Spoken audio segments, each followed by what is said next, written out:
Loneliness was rising even before the pandemic. But ever since the emergence of the COVID-19 epidemic has forced the isolation of populations to avoid the spread of disease, we begin to realize what all those handshakes, hugs, and smiles meant to us. We finally see the critical component to happiness and well-being that we've always taken for granted: social connectedness. Hi there, I'm Meredith, and in this video I'll be sharing with you about the concept of social connectedness and its importance.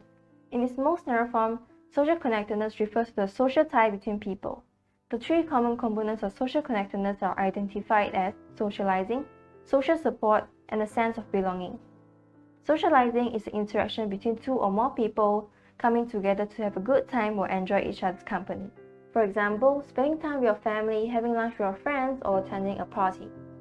Moving on, social support refers to the support from a person that is perceived to be readily available in times of need, whereas a sense of belonging is a feeling of being connected and valued by other people.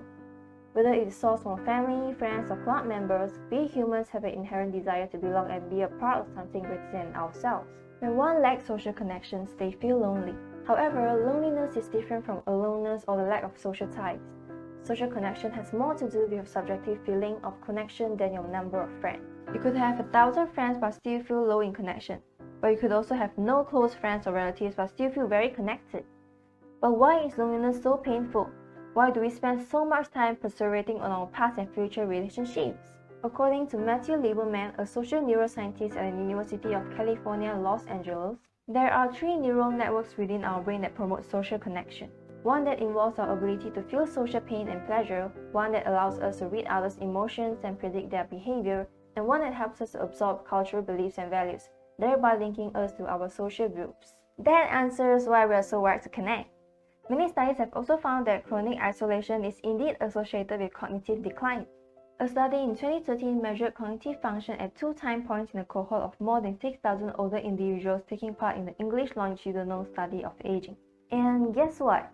After 4 years, researchers found that people who reported having fewer social contacts and activities at the beginning of the study showed a greater decline in cognitive function, as measured by verbal fluency and memory recall tasks.